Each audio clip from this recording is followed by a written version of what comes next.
Long Island, a congregation in mourning tonight after fire ravaged their 19th century church, but they are vowing to rebuild. TV 1055's Long Island Bureau Chief Richard Rose has the story. Stunned church members walked the perimeter of the now gutted First Universalist Unitarian Church today, including Peggy Richards, who'd been staying at the parsonage next door after her own house burned down last month.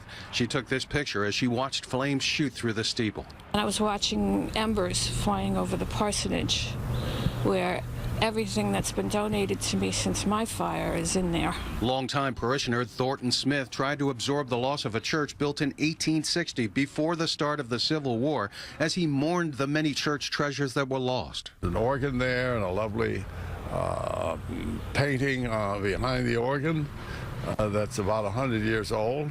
The Southold Fire Department is still working to determine the cause of the fire, but it's not considered suspicious.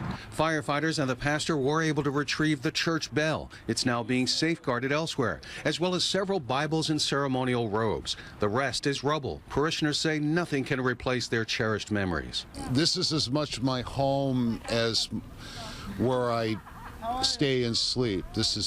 This church was a huge part of my life. Everyone agrees the good news is no one was hurt and the church will go on. It's important for us to remember that we lost our building, but a church is not a building. Fortunately, the church has insurance and it's likely they'll rebuild. Meanwhile, the congregation has been offered several other locations to hold their future services. The question is, are we going to rebuild this beautiful building the way it was, or are we going to go into the 21st century and build something else? For now, church leaders say they are still in shock for what can never be replaced. In Southold, Richard Rose, TV 1055.